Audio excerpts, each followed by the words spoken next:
Estimada comunidad, muchas gracias a todos quienes se han conectado a esta conferencia. Gracias a las personas que siempre se encuentran con nosotros. Para mí, pues, es un verdadero placer poder presentar esta nueva conferencia. Mi nombre es Diego Sánchez, soy cofundador de Cibersi y me complace saludarlos desde Ecuador. Para quienes nos acompañan por primera vez, Cibersi es la comunidad iberoamericana de ciberseguridad.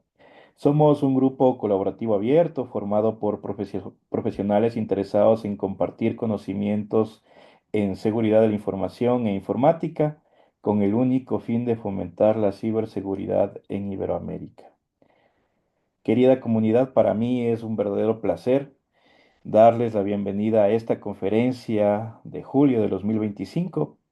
En esta nueva oportunidad tengo el placer de presentar al doctor Mario Farías Elinos desde México, quien es ingeniero, maestro y doctor en ciencias, con más de 35 años de experiencia en ciberseguridad y 30 años en docencia universitaria. Ha formado expertos en Ecuador, Colombia, México y en instituciones como el HSBC y Banco del Pacífico. Posee más de 30 certificaciones internacionales y es CISO nacional de la red CUDI en México. También realiza labores de conocimientos, de concientización también sobre riesgos digitales en niños y adolescentes. Y para nosotros, pues, es súper importante esta conferencia, dado que Mario nos hablará sobre la importancia de integrar la ciberseguridad desde el desarrollo de software, destacando que no solo es responsabilidad del área de infraestructura, sino que también la seguridad debe ser compartida entre redes, servidores y aplicaciones.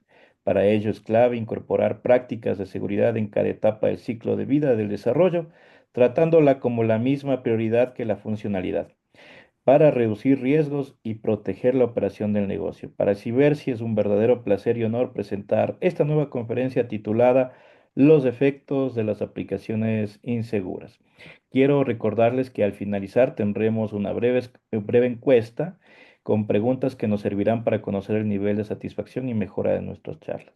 Agradecemos al doctor Mario, quien en este momento pues se enlaza con ustedes. Estimado Mario, muchas gracias por esta cordial aceptación a esta invitación que tenemos cada mes, pues como siempre una charla más de Cibersi y esperamos pues que sea fructífera para todos. Muchas gracias. Gracias, gracias. Buenas tardes. Dejen comparto pantalla. Nomás me confirman si la ven, por favor. Se puede ver. Excelente, gracias. Pues bueno, vamos a hablar un poco de los efectos negativos y cómo evitar también dichos efectos negativos o lo que viene siendo las aplicaciones inseguras. Que bueno, algunos puntos que vamos a ver, bueno, es lo que sería el contenido. Bueno, faltan dos puntos más por ahí, pero bueno, la idea es hacer todo esto. Hablar un poco de los antecedentes, los ataques, motivos, la seguridad en el proceso de desarrollo y algunas conclusiones. Pero bueno, hablemos un poco de los antecedentes rápidamente. Bueno, ahí están unos datos interesantes. Hoy en día el 75% de los ataques enfocados hacia la información o ataques hacia la información van enfocados hacia las aplicaciones web, ya que casi el 80%, casi todo hoy en día, tienes que el 100% de las aplicaciones que están corriendo tanto al interior de las empresas como hacia el exterior, servicios y demás, pues son basadas en formato web, de las cuales hoy en día el 80% de las aplicaciones web son vulnerables, lo cual es un valor demasiado alto para todo lo que tenemos y hacemos, ¿no? Dependemos mucho de la tecnología, pero así que ese porcentaje de vulnerabilidad de las aplicaciones web sí deja pensando y preocupando a qué estamos jugando, por decirlo así, en el sentido de que subimos muchas cosas a la nube, usamos mucho la banca en línea, redes sociales, etcétera, etcétera, etcétera. Y pues todas ellas casi son vulnerables, ¿no? La mayoría de ellas son más vulnerables de lo que pensamos, ¿no? Y bueno, ahí tenemos en pantalla también, les puse un top 10 de OWASP de 2021, Que el top 10 lo que nos indica o nos ayuda es a saber cuáles son las vulnerabilidades más encontradas en las aplicaciones. No quiere decir que sean las únicas, hay mucho más, pero de todas las que hay, esas son las más encontradas. Incluso hay nada más como dato cultural, por ejemplo, en la posición 3 tenemos lo que conocemos como inyección, donde entra SQL injection, XML injection, file injection, command injection y todo lo que sea injection en pocas palabras, ¿no? Como digo, el asterisco injection. Aquí nada más como dato cultural, si revisan el historial del top 10 de OWASP, desde el 2007 hasta el 2017, el injection ocupó el primer lugar. Ya bajó, pero no quiere decir que se haya desaparecido. Ahí sigue en el top 10, ¿no? Pero bueno, una pregunta rápida, así nada más para hacer un dato estadístico rápido. ¿Quiénes se dedican al desarrollo o quiénes nos dedicamos al desarrollo? Nomás por ahí levanten la mano si quieren. Vamos como para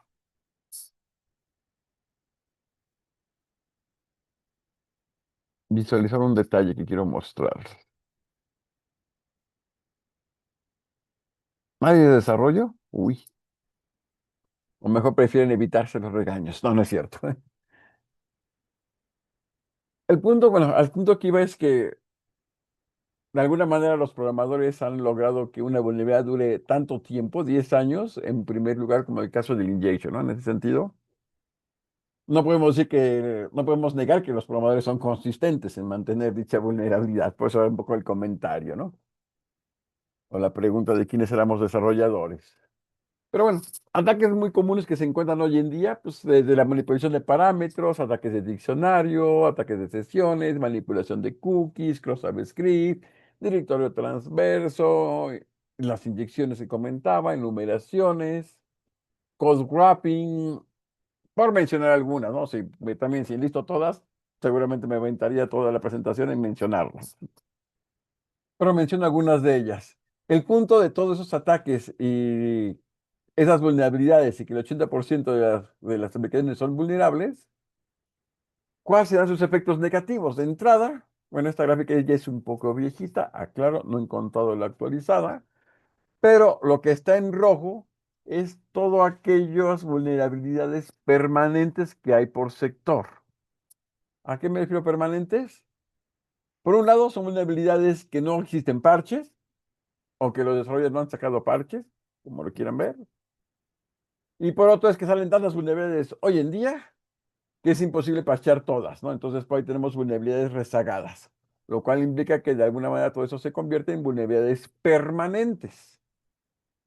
Por ejemplo, ahí vemos sector bancario, que está por acá abajo, que es el que sabemos que es el que le invierte más a la parte de seguridad, y aún así el 15% de infraestructura tecnológica es vulnerable en forma permanente.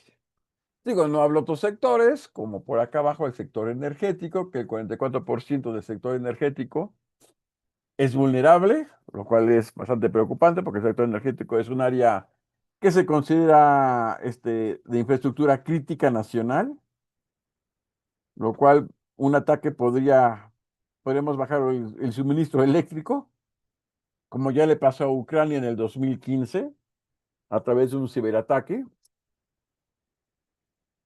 que bueno, hay más que bajar el suministro eléctrico por un ratito, duró bastante tiempo, bastantes horas, el apagón, y bueno, esto permitió que hubiera un intento de ingresar por parte de Rusia a terreno ucranio. Pero bueno, ese es otro problema que no voy a meterme, pero sí la parte importante que quiero marcar es cómo ese tipo de huecos de seguridad que tenemos, cómo están afectando realmente, no incluso nada más a una aplicación, a una empresa, sino pueden afectar a todo un país completo y más que el país completo, pues a toda la población que vive en ese país, que es la parte preocupante. También otro de los sectores, la parte de redes sociales, también. Por eso decimos que lo que suban a redes sociales y es privado, no lo suba, porque la inseguridad es gigantesca ahí, ¿no? Y bueno, ahí hay otros sectores, digo, no voy a detallar todos los sectores, Pero sí quiero marcar que es un buen porcentaje, digo, a pesar de que el banco le invierte, aún así el banco tiene 15%, pues evidentemente, ¿qué esperamos de otros sectores, no? Los más, casi llegamos a la mitad de algunos sectores que tienen vulnerabilidades.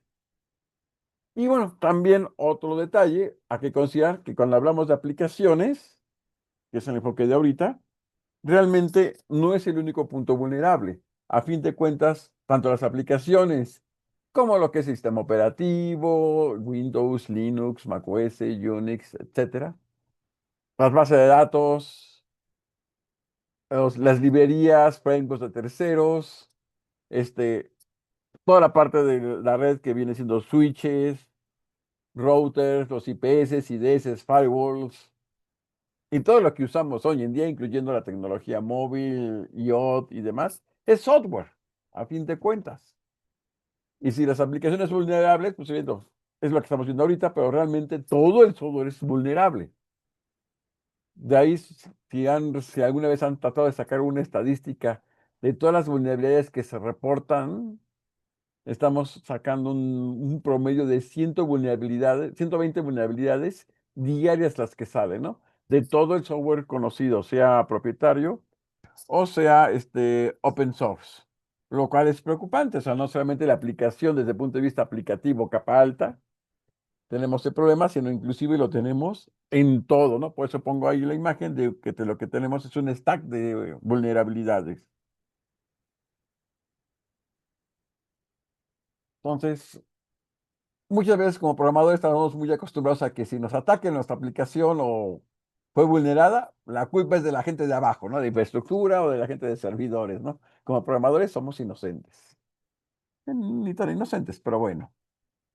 Pero a fin de cuentas, ¿y por qué digo que ni tan inocentes? Porque a fin de cuentas, como dije, todo eso es software y todo está desarrollado por programadores. Entonces, ahí dejo la pregunta si somos como programadores culpables o inocentes.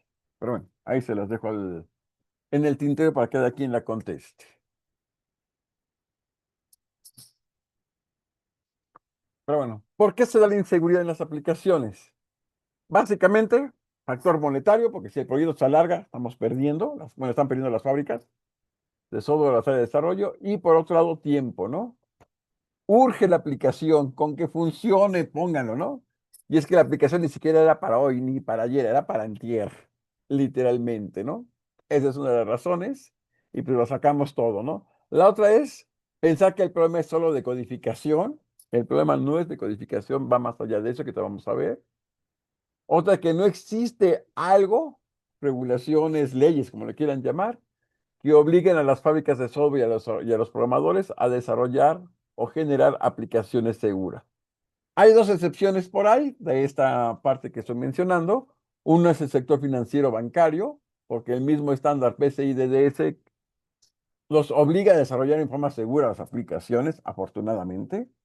Y aún así tienen 15% de vulnerabilidad permanente, imagínense.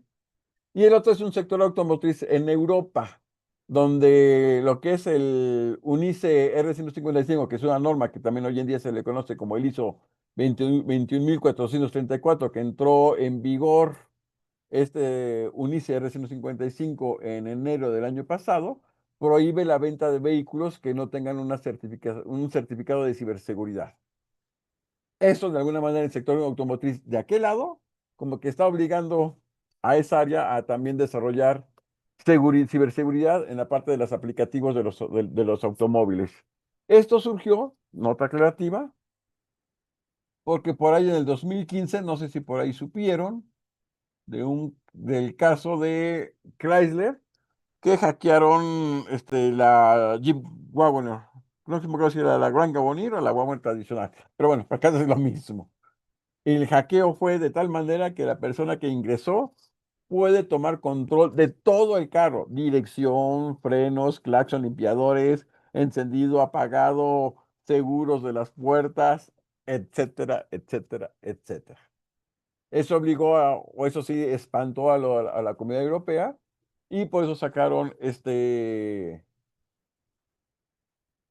esta regulación que obliga al sector automotriz a desarrollar software en forma segura bueno, software de los vehículos, porque a fin de cuentas hoy en día hasta los automóviles ya traen software por todos lados.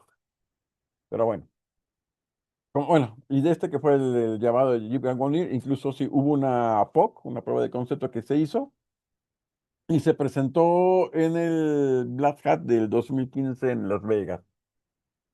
De todos modos, si lo buscan en YouTube está el video, por si quieren ver la prueba de concepto, que sí está de miedo. Pero bueno, la otra es, hacia el interior no existen políticas de desarrollo seguro ni esquemas de seguridad. Ni siquiera en el área de desarrollo, que es la parte del ciclo de vida para el desarrollo del software, y mucho menos desde la gobernanza, ¿no? Que son todos los puntos que tenemos. Pero ¿qué implica la seguridad en el desarrollo de aplicaciones? Implica que todo el ciclo de vida de desarrollo de software se tiene que considerar las cuestiones de seguridad.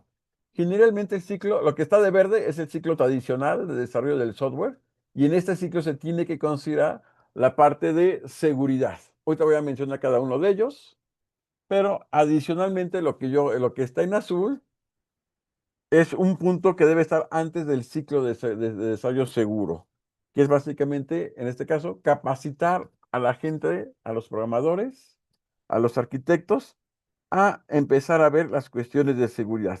Porque de nada sirve que digamos, en los requerimientos tienes que hacer esto, en el diseño esto, otro, en la clasificación aquello, si la gente no sabe ni cómo hacerlo, ¿no? Entonces, realmente la parte de seguridad de desarrollo empieza desde empezar a capacitar al personal. Y también hay cuestiones que se tienen que hacer posteriores al finalizar, cuando muere la aplicación, por decirlo así, o hay incidentes. Que eso también lo puse en amarillo de forma diferente, pero realmente todo esto debería de considerarse como la parte de desarrollo, el ciclo de vida del desarrollo del software, ¿no? Y en ese caso vamos a ver las cuestiones de seguridad. Uno de los puntos del SSDLC es que en los requerimientos nunca levantamos requerimientos de seguridad en la vida. Lo que levantamos son requerimientos funcionales. Básicamente, ¿qué quieres que haga la aplicación? Pero nunca hemos llegado con la pregunta con el usuario a preguntarle qué es lo que no quieres que haga la aplicación. Eso es, jamás lo preguntamos, jamás lo decimos. Y es ahí donde empiezan los huecos de seguridad. Porque para el usuario, quiero esto, quiero el otro, quiero aquello, ¿no? Pero cuando le preguntas qué no quieres, es cuando realmente te va a detener a ver qué es lo que no quiero.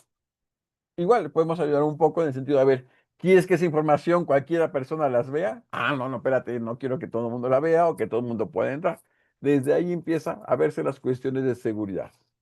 Evidentemente, el proceso interno, lo puedo mencionar rápido, se analizan los requerimientos y se gestionan los requerimientos. Y parte de esos requerimientos es analizar los riesgos. En cuanto a analizar y gestionar los requerimientos, hay que machar o hay que ver si los requerimientos de seguridad no se contraponen contra los funcionales. Y si se contraponen, tenemos que gestionar qué hacemos. Aquí le damos prioridad. Bueno, no es que le demos prioridad. Vamos a negociar con la parte funcional cómo resolvemos ese choque como para que sea funcional y que también sea seguro. Aunque sabemos que seguridad y funcionalidad son dos entes totalmente separados, son como el agua y el aceite. No se mezclan por más que uno quiera, pero podemos llegar a un punto intermedio. Pero también parte del qué es lo que no quieren que haga nuestra aplicación, algo que nos ayudaría es hacer un análisis de riesgo. Podemos hacer por metodologías como Octave o Square, el único es que lleva más tiempo porque ahí ves todo el análisis de riesgo. O podemos enfocarnos por conocer el ambiente. Yo le llamo conocer el ambiente a las historias de terror. ¿Por qué historias de terror? Porque generalmente los usuarios no es la única aplicación que están pidiendo, no es la primera aplicación que piden o que tienen. Ya han tenido otras y nos pueden contar cuáles han sido los problemas de seguridad que han encontrado. Es que nos hackearon tal aplicación, es que se robaron tal datos y más o menos saben qué es lo que está pasando. Eso también nos da un punto de arranque para qué es lo que no quiere que haga la aplicación. No, pues es que hubo una infiltración a través del aplicativo en el formulario de consulta de tal parte de esta aplicación y de ahí se extrajo información. Entonces, eso nos va a ayudar a ir armando exactamente estos requerimientos de seguridad. Porque a veces si llegamos con qué es lo que no quieres, incluso el mismo usuario no sabe ni por dónde contestar. Entonces, a veces cuenta qué ha pasado que no quieres que le pase a tu aplicación. Eso les ayuda bastante a empezar a hablar, no quiero que pase esto, no quiero que pase aquello, que no cualquier persona, etcétera, y eso nos va a ayudar a levantar estos requerimientos. Una vez que tenemos los requerimientos, la idea es pasar a la parte de diseño, donde tenemos que aplicar los 25 principios de diseño seguro. No voy a hablar de los 25, sino más bien tomar de una hora, pero sí hay que conocerlo, ¿no? Desde que la aplicación debe ser tolerante a fallas, debe ser capaz de recuperarse de los fallos, del menor, el menor privilegio posible, este, menor dependencia, menor cantidad de dependencias, validación de las entradas, protección de la información, entre otros más que hay, ¿no? Son 25 principios que hay que seguir. Y otro punto que también se debe hacer en diseño es el modelado de amenaza. El modelo de amenazas es desglosar la aplicación lo más que se pueda para que en cada entrada, en cada formulario, ver qué tipo de ataque puede venir o qué tipo de amenaza puede estar ahí para ver cómo, desde el punto de vista de seguridad, evito a que llegue a suceder eso, ¿no? Y ese modelo de amenaza me va a dar todos los elementos necesarios que se requieren en la codificación. Ah, hay que validar esta entrada, hay que fijarse en esto, etcétera, etcétera, etcétera. Para eso me sirve el modelo de amenazas. Y en arquitecturas seguras, básicamente, es utilizar el esquema de full stack, que hoy en día sabemos, que es básicamente un esquema de capas, ¿no? Al menos, mínimo, mínimo, mínimo, debemos tener tres capas en nuestra arquitectura. El front-end, el back-end y el de la base de datos. Y algo importante, para que sea una arquitectura segura, estos tres elementos deben estar en máquinas diferentes. Nada de que montamos todo en una sola máquina porque ya valió, ya no existe. Ese esquema de protección por capas acaba de dejar de existir si lo hacemos todo en uno solo, ¿no? La idea es que sean máquinas diferentes, ya sean virtuales, físicas, ya es cuestión de cada quien, pero debe haber una arquitectura mínima de tres capas. Si hay más capas, mejor. Entre más granular sea la cosa, más control tenemos y más fácil de proteger, no más fácil, pero sí tenemos mayor capacidad de protección.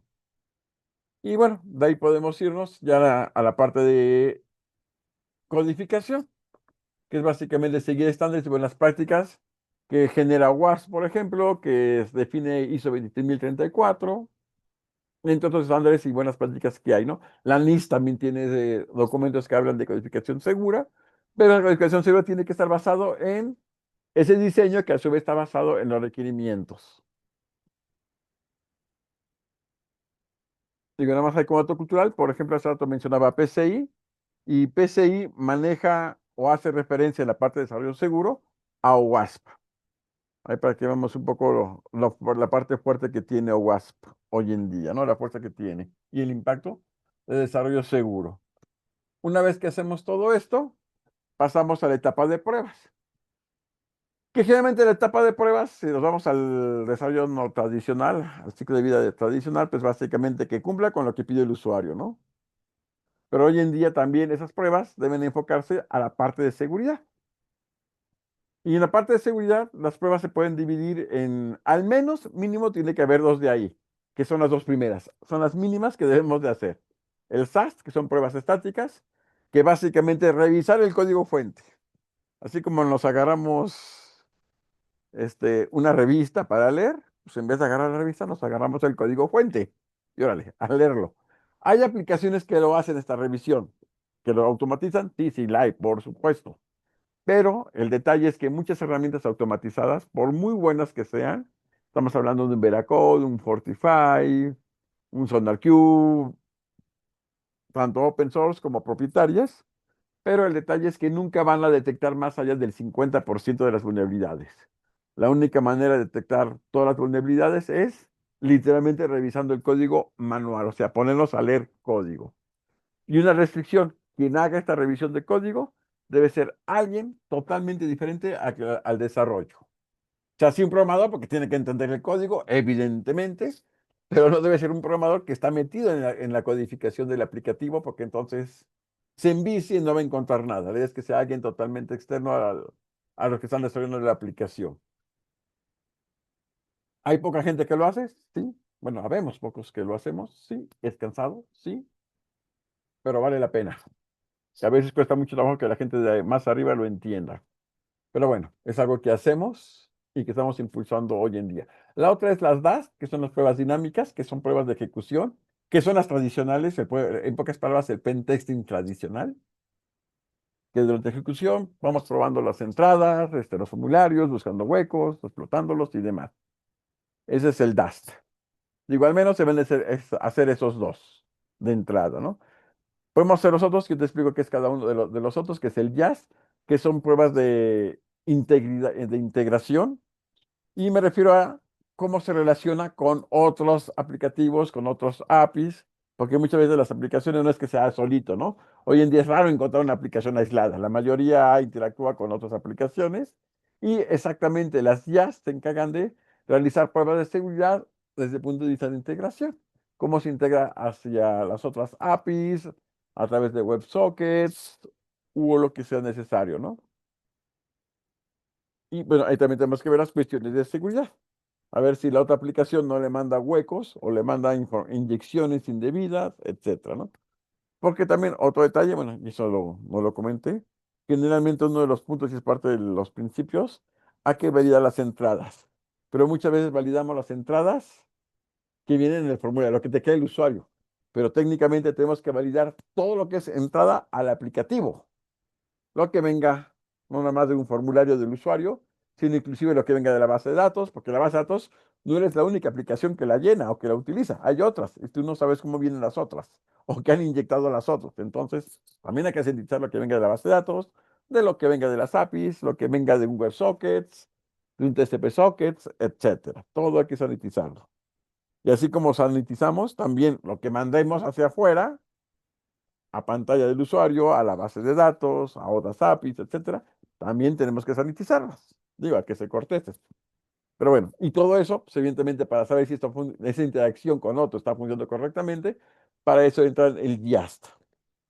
Las CCA son básicamente pruebas de composición que tienen que ver mucho con lo que mencioné acá arriba de, ay, me pasó de uno, el modelado de amenazas. Este modelo de amenazas, que es una descomposición del aplicativo, hay que probar. A ver si es cierto que lo que encontramos en el modelo de amenazas está aplicado en la aplicación, vaya forma, está implementado, perdón, en la aplicación. Entonces hay que descomponer también otra vez toda la aplicación para ver si realmente se está validando la entrada, se está enfocando a que no den información de más, que las variables de memoria que están guardando tarjetas de crédito, por mencionar el caso del banco, estén protegidas y que no se puedan, y que no estén en texto claro en memoria, porque igual el intruso puede hacer un dump de memoria y llevarse las tarjetas. Entonces, hasta eso tenemos que proteger. Y están las otras, que son las RASP, que son pruebas de controles externos. Yo aquí no estoy muy de acuerdo en estas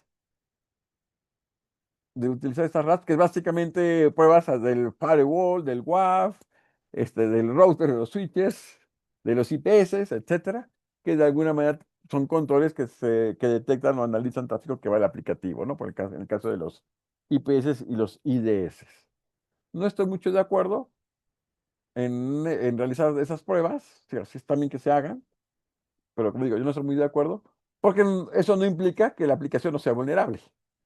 Lo que me va a ayudar a hacer si la aplicación es vulnerable o no, básicamente son las DAST y las SAST, junto con la SSA.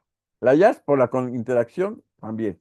Pero las RAST o poner aplicaciones como un WAF no quiere decir que la aplicación sea segura. Aclaremos, la aplicación sigue siendo igual de insegura. Lo que hacemos, el WAF es un control más o es una capa más de protección, pero no quiere decir que sea infalible. Entonces, independientemente de que tengamos WAF o tengamos dispositivos externos de seguridad que podemos probar, que es lo que hace RAS, nuestra aplicación debe ser segura independientemente de lo que haya afuera. Por eso es que digo que los RAPs no estoy muy de acuerdo en probarlos porque eso no genera o no implica que la aplicación sea segura, ¿no? Lo que me interesa es la aplicación, no tanto los demás elementos desde ese punto de vista.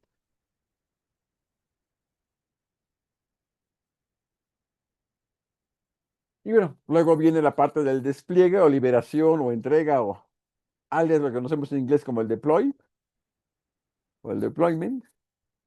Pues bueno, ahí lo que se debe de considerar es todo el hardening del sistema operativo, de la base de datos, del servidor web o de los servidores que se requieran y sobre todo de los canales de comunicación, porque también muchos de los errores que cometemos y que de alguna manera generan un hueco hacia el aplicativo es que a veces decimos, pues que el backend se conecta a la base de datos y eso ya es la red interna. Y como estamos en la red interna, pues ya ¿quién va a atacar la red interna? ¿Quién se va a poner a snifear, no? Y esas suposiciones son las peores que podemos generar o tener. Entonces, todo canal de comunicación, incluyendo del backend a la base de datos, debe ir por canal cifrado. Oye, ese canal cifrado, pues yo le pongo ahí el hardening de los canales de comunicación. Tienen que ir cifrados, en este caso con TLS 1.2 o superior como protocolo, al menos, ¿no? Digo, si nos vemos también muy puristas, debíamos cifrar en todas las capas del modelo, pero le vamos a pegar al throughput y eso es una realidad. Entonces, digo, si nos vemos muy puristas, debería ser así, pero bueno, al menos la comunicación entre los diferentes niveles o capas de la arquitectura debe ir cifrada, inclusive entre el cliente y el frontend, entre el frontend y el backend, y el backend y la base de datos. Ahora, si la base de datos se va a comunicar a otra base de datos porque es distribuida o tienen o está en HA, pues evidentemente también la comunicación entre los diferentes motores de base de datos que están involucrados también tiene que ir cifrada la comunicación, ¿no? Independientemente de que alguien, sí, es un clúster y tienen su propio switch. Como siempre he dicho, la suposición es la madre de todas las regadas, entonces no hay que suponer. Y bueno, de ahí viene el mantenimiento, ya que la aplicación está funcionando. También en esa etapa hay que estar haciendo la parte de seguridad. Y entre ellos, pues bueno, hay que hacer un análisis de vulnerabilidades. Si nos apegamos a los estándares de seguridad como un ISO, pues al menos deben ser 3 al año, ¿no? Y una prueba de penetración al menos una vez al año. Y claro, si encontramos alguna vulnerabilidad, los tiempos de actualización, que bueno, ya no lo puse ahí, pero si son vulnerabilidades altas o críticas, técnicamente hablando, se debían de parchar en un tiempo máximo de un mes. Y me estoy yendo muy máximo. De hecho, debería ser casi casi de inmediato, ¿no? No más de unos cuantos días o una semana. Pero bueno, las recomendaciones dicen que no sea más de un mes. Las de mediana pueden ser hasta 3 meses, las bajas hasta 6 meses. Hablando un poco de esta parte, de esta etapa de mantenimiento, que ahí se me olvidó poner los tiempos. Pero sí hay que estar haciéndole y revisando que esas vulnerabilidades que no tenga o que no se generen. Digo, somos humanos, no desarrollamos perfectamente porque somos imperfectos y por ende va a haber vulnerabilidades. Algunas no las voy a detectar hasta después, pero bueno, al menos en esta parte de codificación y de diseño pues, y de prueba, pues al menos encontrar y parchar las más que se pueda, ¿no? Con la idea de que salgan con las mínimas cantidad de vulnerabilidades posibles, ¿no? Lo más asintótico a cero. Bueno, ya aquí lo puse, que no es exactamente parte del ciclo de vida, pero debemos de considerarlo como la parte de la muerte de la aplicación. Cuando ya no existe la aplicación o ya la matamos por alguna razón, pues hay que eliminar todo lo que tenga que ver con la aplicación, configuraciones, conectividades, eliminación de datos, etcétera, ¿no? De borrado seguro, a eso me refiero. De tal manera que no dejemos alguna forma de que el intruso pueda saber, porque a lo mejor parte de los elementos, hoy en día que estamos hablando de programación orientada a objetos y metodologías ágiles, que una de las cosas que manejan es la reutilización de código. Entonces, en esa parte también hay que tener bastante cuidado. Y esto estamos hablando del desarrollo seguro dentro del ciclo de vida. Sin embargo, no nada más el área de desarrollo tiene que considerar la parte de seguridad de las aplicaciones. También tenemos que verlo desde la gobernanza, lo cual generalmente nunca manejamos. Realmente la parte de desarrollo seguro, los que lo hacen son locales, dentro del área de TI y sobre todo dentro del área de desarrollo. Y lo pongo muy entre comillas, pero bueno. Pero también en la gobernanza debemos manejar la parte de desarrollo seguro. Como por ejemplo, debe haber una política de aplicaciones seguras donde se indique cuál es la seguridad mínima que debe tener cualquier aplicación que ingrese a la organización. Ya sea que la desarrolle un área interna, que tengamos un desarrollo interno, o contratemos a una fábrica de software para que lo desarrolle, perdón.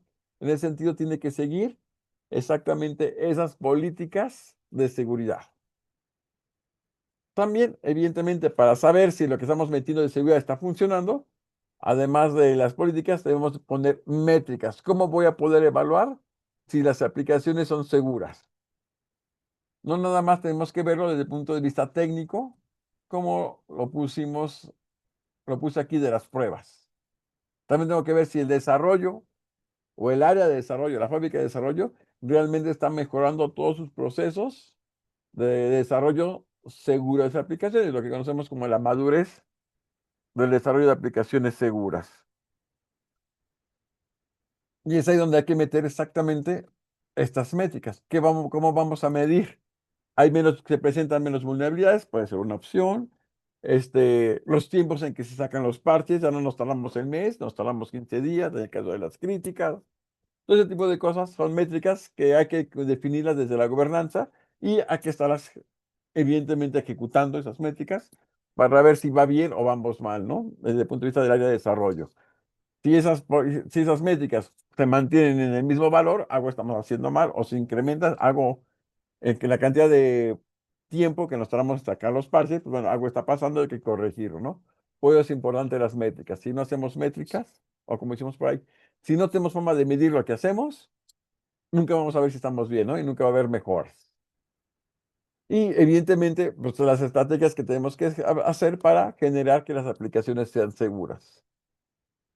Y algo importante, hay que integrar otras áreas de seguridad. Acá hace rato hablábamos del levantamiento de los requerimientos de seguridad desde el punto de vista del usuario y demás.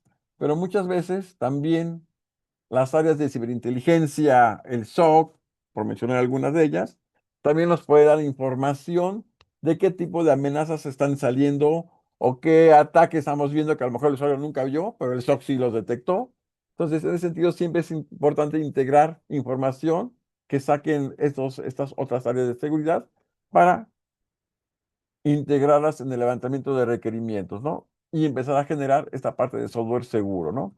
Muchas veces pensamos que el área de desarrollo es un área totalmente separada, aunque es de TI y está en el área de TI, pero como que no tiene nada que ver ni con seguridad, ni con servidores, ni con nadie, ¿no? Como que es un elite, por decirlo así, porque no interactúa con nadie. Hay que romper eso, porque ni es un elite, es un área más, como otras áreas, y que pueden generar huecos de seguridad que pueden tener un impacto muy, muy grande, ¿no? Digo, ya vimos el ejemplo de el apagón de Ucrania, pero, este, digo, por mencionar este ejemplo, que de alguna manera afectan a toda una organización o incluso más allá, ¿no? Depende hasta dónde llegue nuestro pequeño detalle de vulnerabilidad, ¿no? Además, bueno, algo que yo siempre he dicho es que las vulnerabilidades, o más bien no las vulnerabilidades, sino más bien, vivimos hoy en día, desde el punto de vista tecnológico, en una ciberpandemia. Y bueno, lo he dicho antes de la pandemia que vivimos en la vida real, ¿no?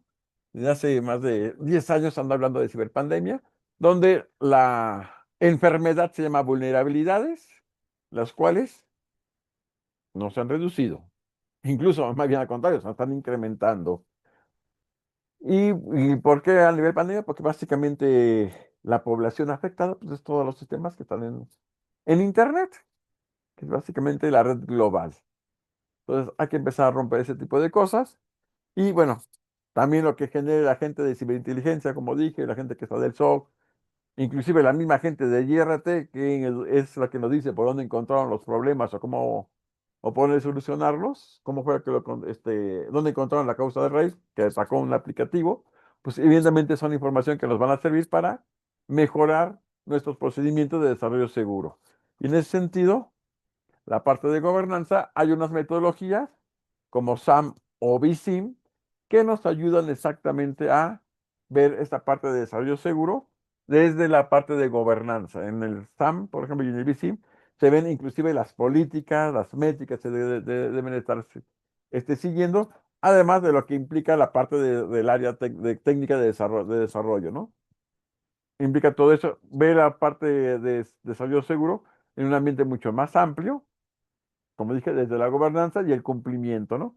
Porque también otro detalle, bueno, hablando de cumplimiento, que no lo puse ahorita, porque no lo puse ahí, pero también hay que cumplir muchas cosas. O sea, en la parte de seguridad no es nada más lo que nos diga el usuario o lo que nos ha pasado, sino inclusive desde el punto de vista legal, sí hay algunas cuestiones, no nos obligan a crear desarrollo software seguro, pero sí a cumplir ciertos elementos de protección de datos. Casi en todos los países hoy en día tenemos una regulación que se le conoce en términos generales como la Ley de Protección de Datos Personales. Esa ley, evidentemente, si no la cumplimos, son multas, empezando por ahí, entre otras cosas más que nos pueden llegar a suceder, ¿no?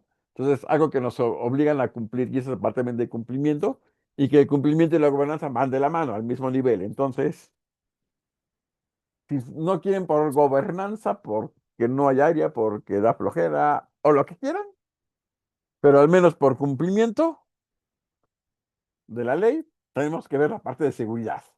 Cómo protejo la información, cómo protejo los datos, tanto los que van por la ley como los datos también, otros datos, que en este caso son los datos o activos importantes de la empresa, que son los datos empresariales, ¿no? Entonces son algunas cosas que tenemos que ver. Y bueno, para concluir, perdón por aventarme tanto choro, este, nos falta capacidad personal de desarrollo. Es uno de los problemas que tenemos. La gente de desarrollo trabaja porque, es que así me lo enseñaron en la licenciatura o en la carrera, o así lo aprendí en YouTube, también hay casos. O en la parte de los cursos de capacitación que hay para aprender a programar en Java, los cursos de certificación de Oracle hoy en día antes son, de, de programación en Java, no te hablan nada de seguridad. Te hablan de cómo usar sus métodos, algunas cuestiones de fijarse en la parte de gramatical del lenguaje, etcétera, cómo hacer algunas cosas mejor, pero en ninguno de esos nos hablan de cómo hacer las aplicaciones seguras. Entonces, hay que ver capacidad personal, sobre todo en la parte de seguridad, y concientizarla que la seguridad es de todos, incluyendo los programadores, para empezar a dejar de aventar la bolita como programadores. Es que es problema de infraestructura o es problema del área de servidores, ¿no? Por un lado. Y por otro lado, también necesitamos crear regulaciones o algo que obligue a la fábrica de software a generar aplicaciones seguras, porque si no, no vamos a seguir teniendo el mismo problema que tenemos ahorita.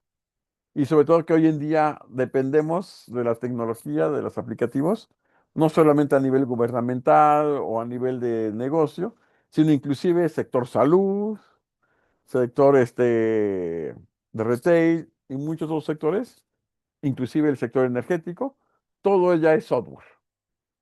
Entonces, le está incluso la parte de OT, que es la parte de industria, también ya es puro software. Entonces, literalmente, estamos haciendo cosas, dependiendo de cosas, sin fijarnos qué tanto efecto nos va a generar negativamente si un intruso se aprovecha de una pequeña vulnerabilidad. Y como digo en esta última parte de la que se lo puse en fondo negro, es mejor cubrir con código ofensivo una vulnerabilidad no explotable a dejar sin tratar una vulnerabilidad explotable. Entonces, no sé si tengan preguntas, inquietudes. Te regreso los micrófonos.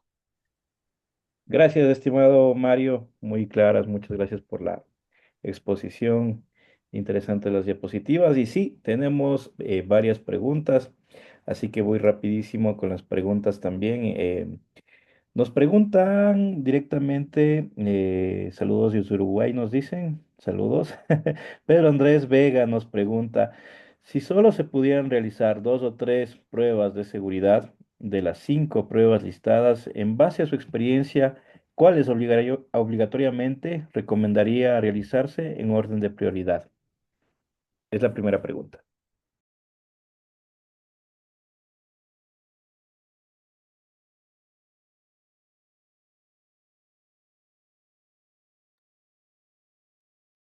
Estimado Mario, me parece que está en mute su micrófono.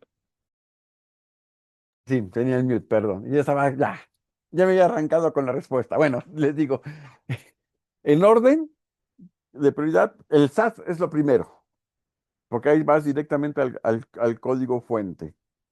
Lo recomendable es que lo hagamos manualmente. Como dije, hay muchas aplicaciones que existen, herramientas que lo hacen automatizado, pero aún así el hacerlo automatizado no detectan más allá del 50%. Incluso hay cuestiones muy propias del aplicativo que ninguna herramienta te lo detecta, sino solamente, así que como decimos comúnmente, a ojímetro.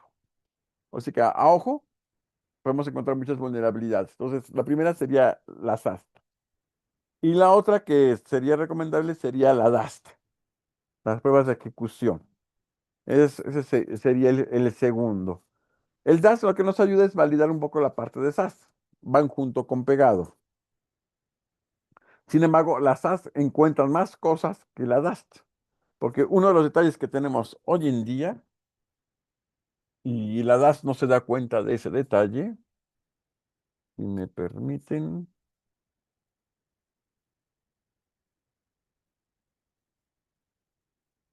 voy a brincarme.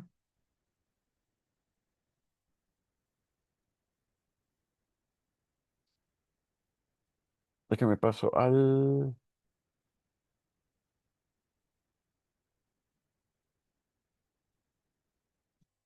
Notepad para explicar unas cosas. Muchos de los lenguajes que hoy día utilizamos está tanto .NET como PHP como Java, que son los lenguajes más utilizados, ¿no? Hoy en día para desarrollar aplicaciones.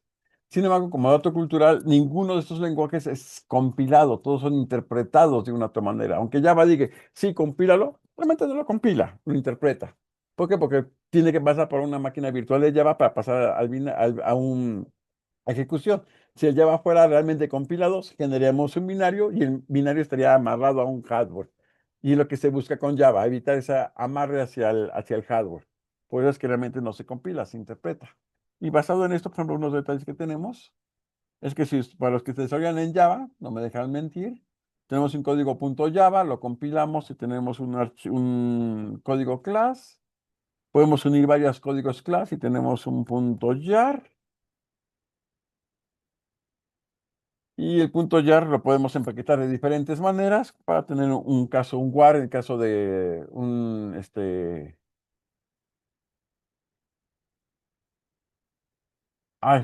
es un backend, básicamente,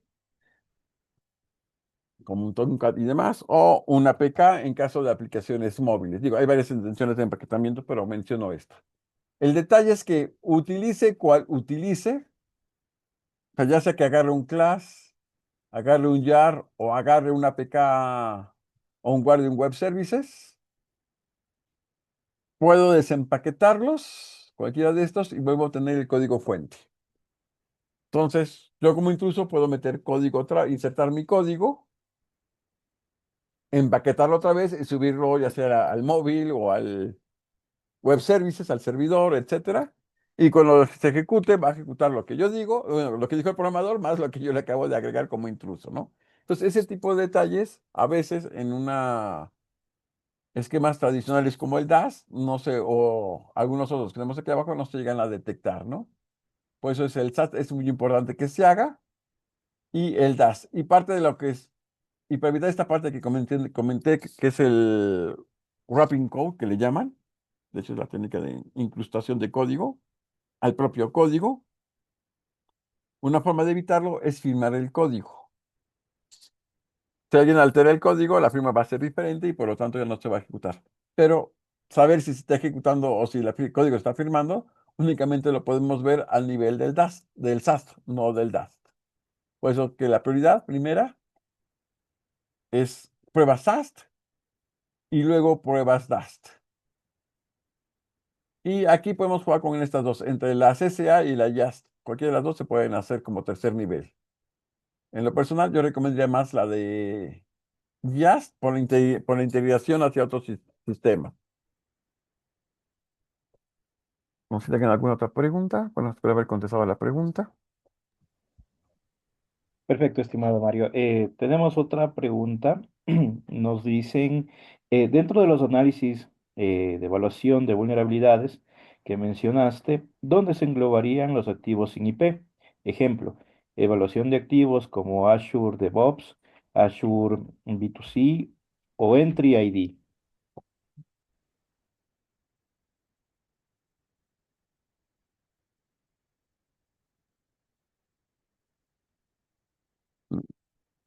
Es que técnicamente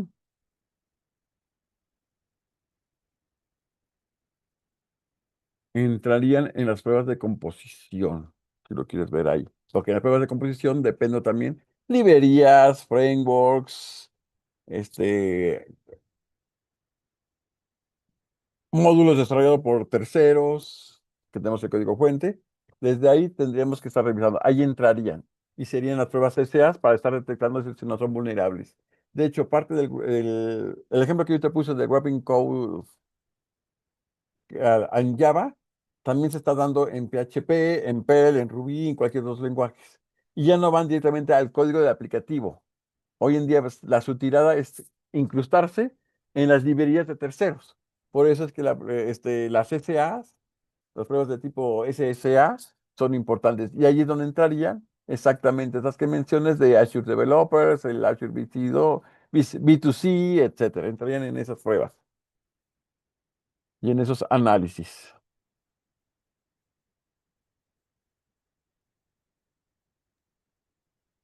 Perfecto. Eh, Bien, esa fue la respuesta para Raúl. Nos preguntan también por acá lo que piensas sobre los programas de Bug Bounty para apoyar o mantenimiento de la seguridad, así como generalmente lo hacemos como los pentest, nos dicen por acá en la consulta Anchises Moraes.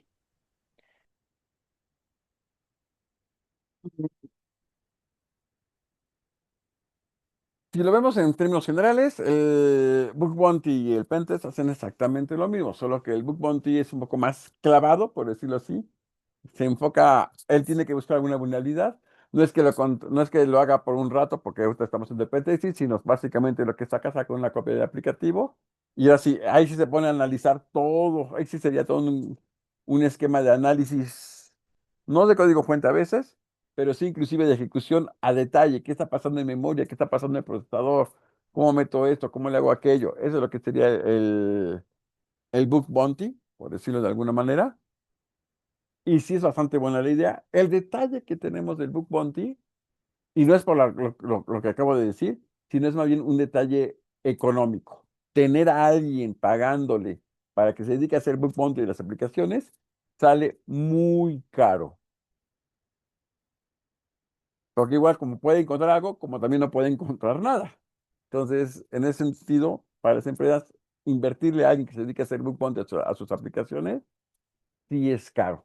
Por eso es que generalmente nos vamos por pruebas DAST, que es o de las pruebas de pentest que comentas, como algo normal o fácil de hacer, ¿no? Porque me lo pide la norma, porque es parte de mi estrategia de seguridad, etcétera. Pero el bug bounty, hacerlo sí sale más caro. ¿Qué es el esquema que hace el intruso? Realmente el intruso es un bug bounty lo que hace para encontrar las vulnerabilidades. Pero desde el punto de vista, y debería hacerse así para siempre al interior, pero como dije, la parte económica nos gana. Incluso, aprovechando un poquito la parte económica, los sistemas SaaS generalmente se utilizan herramientas automatizadas por costos, porque de pagarle a alguien o a un grupo de personas que esté revisando el código fuente, pues evidentemente no se tardan 2 minutos o 3 minutos, se tardan más. Y eso también es tiempo, ¿no? Y es costo y es algo que va a incrementar los costos. Por eso es que generalmente no se hace mucho la revisión de código, aunque ya ahorita está tomando más fuerza. De la pandemia para acá, como que ya está tomando más fuerza esta parte de revisión de código. Pero ese sería el único detalle. En lo personal, yo sí soy de la idea de tener una gente dedicada a Book Bounty en todas las aplicaciones. Pero digo, las empresas lo ven desde el punto de vista económico. Perfecto, muchas gracias. Tenemos la siguiente pregunta. ¿Cómo podemos mapear las APIs que tiene una empresa publicada en Internet? ¿Cómo podemos mapear? Ay, sí, ya me perdí. A qué se refieren con mapear?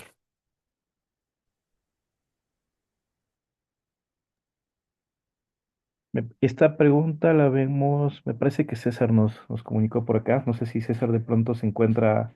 Sí, sí, buenas tardes. Por acá, hola Mario, buenas tardes, ¿todo ¿Qué bien? pasó, Di?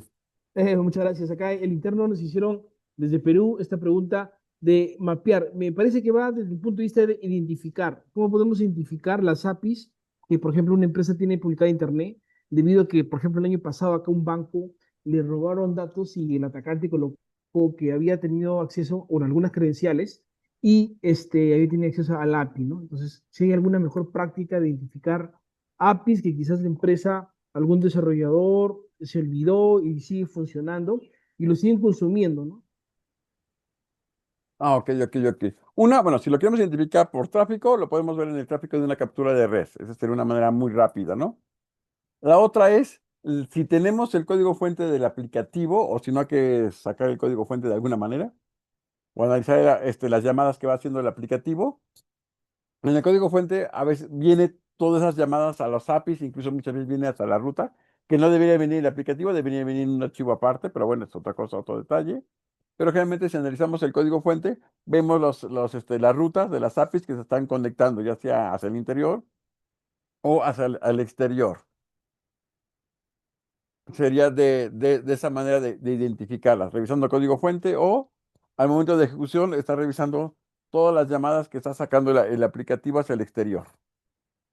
Serían las únicas dos maneras que podríamos estarlo detectando si es que no hay documentación. Si hay documentación del aplicativo, técnicamente en la documentación técnica del aplicativo debe venir cuáles son todas las APIs que se están utilizando. Ahora, el detalle en el caso de las APIs es que muchas veces se llevan información o se intercambia información interna, como los usuarios, los passwords.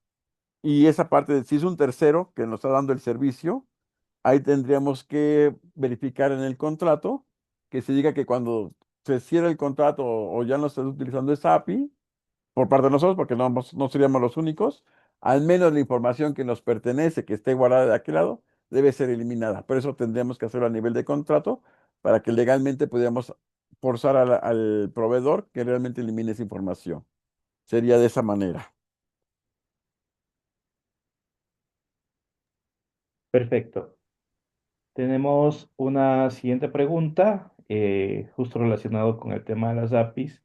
¿Cuáles serían las estrategias para proteger una API? Las mejores prácticas que se puedan recomendar. Bueno, técnicamente hablando, las APIs pertenecen al backend, no al frontend. Y el backend, en teoría, yo te pongo porque en teoría, no deberían ser accesibles desde el exterior. Si algún cliente necesita conectarse a nuestra API, debía levantar primero un túnel, una VPN, y a través de esa VPN poder acceder a las APIs. Primer punto, es algo muy importante. Las APIs, al ser backend, no tienen por qué estar publicadas o accesibles desde el Internet tan abiertamente. Lo pongo y le digo en teoría, porque desgraciadamente, si nos vemos desde el punto de vista de los aplicativos móviles, en teoría, el aplicativo móvil debería conectarse al frontend y del frontend hacia el backend. El problema es que si hacemos eso, implica que el aplicativo, para que salga en pantalla, como aplicación, tendría que traducir el código HTML del frontend a código propio de pantalla del móvil. Y eso genera un retardo gigantesco y hace que el aplicativo se vuelva lento. Entonces, ¿qué hicieron?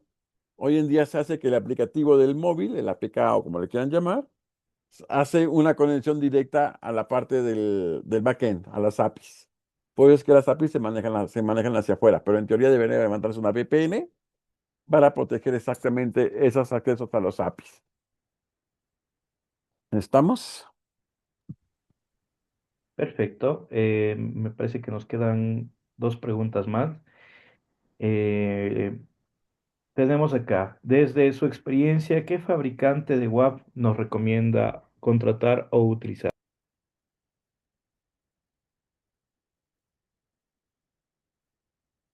¿Qué fabricante de WAP? La respuesta es que depende. Depende de tu aplicativo, depende qué tipo de información quieres proteger, depende qué tipo de entidad eres o en qué sector te muevas, va a ser el WAP que vas a hacer. Porque yo te voy a decir, ¿sabes qué? Pues cómprate un UTM, ¿no? Pero a lo mejor te sale más caro comprar un UTM que lo que estás protegiendo, ¿no? Entonces también depende mucho de eso. No hay una respuesta correcta en ese tipo de preguntas, porque como dije, depende de qué estás protegiendo, cuánto cuesta si te pasa algo, en qué sector te muevas y qué regulaciones tienes que estar cumpliendo. Entonces no hay una respuesta exacta de que este sea mejor WAP. Eso va a depender de tu negocio, literalmente, ¿no? Hay algunos que vienen por default, como los que vienen en un Fortinet, por ejemplo, que son buenos, no son la panacea, aclaro el punto, pero bien configurados sí te pueden ayudar o te incrementan tu seguridad un poco más, ¿no? Pero ya si quieres uno muy en particular para tu caso que mencionas, de que cuál es el mejor, tenemos que hacer un análisis de tu negocio y saber cuál conviene más. Pero si Perfecto. tienes poco cuestiones monetarias, si es un servidor Apache, el mod security que puedes instalar al Apache funciona bastante bien. Ahora, como dije, acuérdense, el WAF es una capa más de protección. No quiere decir que con eso la aplicación ya no sea vulnerable, son dos cosas muy diferentes. Desde el punto de vista de aplicativo, el aplicativo debe ser programado en forma segura para que no tenga tantas vulnerabilidades, independiente de que tenga WAF o no tenga WAF. Perdón, Perfecto, muchas perdón, gracias, estimado adelante. Mario. La siguiente pregunta y la última nos dice, en las aplicaciones web que llevamos a la nube, por ejemplo, AWS o Cloudflare, ellos tienen sus componentes de seguridad como WAF, API Security, etcétera. ¿Nos podrías indicar qué debemos tener en cuenta para una buena implementación y para obtener reportes para encontrar ataques o actividad maliciosa? Esa es la pregunta. Claro, primer punto, la nube, aunque tenga WAPs y tiene muchas cosas, no te las da luego. Tienen un costo adicional. Cada cosa que le quieras agregar de protección, te las cobra. Si hay un esquema mínimo de seguridad, en lo que te da el contrato de un close, sea Amazon, Azure, el que quieras, te da un mínimo de seguridad. Pero ya cuestiones muy particulares de API, de API, de WAF y demás, generalmente tienen un costo adicional. Básicamente es como las Barbies, todo se vende por separado. Pero bueno, algunas cosas, analiza y antes de contratar una nube, yo te recomendaría que analizaras esa parte que te interesa del WAF, de la protección de las APIs, porque cada nube, aunque en términos generales es entre comillas lo mismo, hay cosas muy peculiares que tienen unos que no tienen otros. Por ejemplo, Amazon, una ventaja que tiene es que le puedes activar a más detalle la parte del registro, de los logs. Cosa que, por ejemplo, hasta donde he visto en Oracle, no tanto. Entonces, son los detalles que te van a ayudar. No quiere decir que con eso sea mayor seguridad. También la seguridad no tiene que ver una herramienta, un elemento o una pared. También la seguridad tiene que ver es qué tanto puedes monitorear lo que está pasando. Si tienes un monitoreo mucho más fino, eso te va a ayudar a saber qué es lo que está sucediendo y a controlar o meter mejores esquemas de seguridad. Voy un poco comparado. Por ejemplo, a veces sabemos que se dice mucho que Linux es más seguro que Windows, lo cual es una falacia. Un servidor es tan bueno, es tan seguro como tan bueno sea su administrador. Pero la ventaja que tiene Linux es que te hay muchas herramientas de monitoreo. Por eso es que la gente dice que es más seguro. Más bien, puedo saber qué le está sucediendo a más detalle. Entonces, eso es algo que también tienes que ver en la nube. ¿Quién te da más herramientas o elementos de saber qué está sucediendo desde el punto de vista granular? Y creo que por ahí te puedes irte más a detalle de lo que está sucediendo y seleccionar cuál es la que mejor te conviene, ¿no? De las nubes o de sus elementos de seguridad que te pone como WAF y demás. Perfecto, muchas gracias, estimado Mario. Si de pronto alguien más tiene una consulta, pues nos puede dejar en la caja de comentarios, acá en el chat también en general, y podemos dar lectura a sus preguntas. Em, bueno, yo por acá no veo más consultas, en el interno tampoco. Creo que son todas. Veamos si alguien se está animando. Ah, no, nadie más nos dicen muchas gracias por la exposición. Bien. Estimado Mario, ha sido un placer. Muchas gracias por tu exposición, por solventar las preguntas. En realidad, una charla muy fructífera para todos. En este último punto, nos gustaría que nos dejes tus recomendaciones en función de lo que nos has indicado. Y pues con eso vamos cerrando. Muchas gracias por tus recomendaciones y por tus palabras finales en este. Gracias. Bueno, ante todo, eduquen a sus programadores, por favor, capaciten a sus programadores, que son los que menos capacitación a veces llegan a recibir desde el punto de vista de seguridad. Más bien, es nula la capacitación de seguridad que reciben los programadores, para ser más exacto. Entonces, ese es uno de los puntos importantes. Así que no hay como el conocimiento, ¿no? Entonces hay que educarlos, hay que capacitarlos, primer punto. Segundo punto, hay que hacerlos conscientes de que todo es software y ellos programan el software. Entonces, vuelvo a la pregunta inicial que les dice, ¿son inocentes o son culpables? Eso ya depende de cada quien. Pero sí la parte de capacitarlos, ese es uno de los primeros puntos. Y segundo, que también me gustaría agregar, y como lo puse en la parte de las conclusiones, procuren parchar todas las vulnerabilidades, ¿no? Hay vulnerabilidades, yo a veces hablo un poco de el ciberefecto mariposa, que tiene que ver con teoría del caos. Para los que no conozcan el concepto de teoría del concepto de la mariposa de teoría del caos, dice que el aleteo de una mariposa en una parte del planeta puede provocar un tornado o un huracán en el otro extremo del planeta. Pasa exactamente lo mismo con las vulnerabilidades. A veces pensamos que es una habilidad insignificante. Ay, no pasa nada, la dejamos. Y sucede que por ahí se robaron las tarjetas de crédito, nos robaron la base de datos de los empleados, de los clientes, etcétera. Entonces, no escatimemos en pensar que algo tan simple, una habilidad tan simple, no puede ser aprovechada y no pueda tener un impacto mucho mayor. Entonces, piensen en que cualquier vulnerabilidad puede tener el ciberefecto mariposa. Y bueno, Perfecto. chicos, les Muchas gracias. agradezco, como dicen las clases burocráticas, les agradezco la atención a la presente. Cualquier cosa, aquí estamos. Digo, también independientemente de la práctica, y perdón por el comercial, me dedico a hacer revisión de código fuente, nos dedicamos a eso, parte de lo que es los servicios que damos. Y de ahí por eso es que me doy cuenta de todos esos huecos que tenemos, ¿no? O sea, no estoy hablando al aire, estoy hablando porque me he contado cada caso, que para qué les digo. Te regreso los micrófonos, Daniel, Gracias, y gracias, Diego, perdón. estimado Mario. Un gusto en realidad. Bien, estimados miembros de la comunidad también, a quienes se han unido, agradecemos por esta reunión que hemos tenido. Gracias al doctor Mario, sin duda excelente su conferencia. Para así ver si pues siempre es un privilegio poder transmitir los conocimientos y el contenido expuesto durante estas exposiciones que tienen alto valor, más que todo práctico, en este sentido, pues experiencias que se tiene durante la labor y durante los años que uno lleva como experiencia.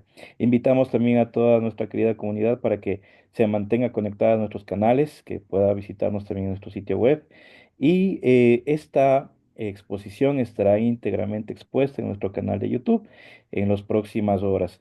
Agradecemos mucho a todos quienes se conectaron de varios países de Latinoamérica, otros países que están en Europa, les agradecemos mucho también. Y sin más, pues no se olviden de también inscribirse en nuestra próxima conferencia que será con Juan Mitchell. Él es Sophos Sales Engineer para la región del Caribe y América Central. Estará con nosotros el día miércoles 13 de agosto del 2025. Los horarios están expuestos en el arte, así que les esperamos a todos para que puedan justamente unirse a una charla de Cibersi, donde vamos a tratar el tema de seguridad sin sentido, cuando los controles existen pero no protegen. Muchas gracias a todos, que tengan un excelente resto del día, de la tarde, buenas noches en el otro lado del mundo y nos vemos en una próxima. Hasta pronto.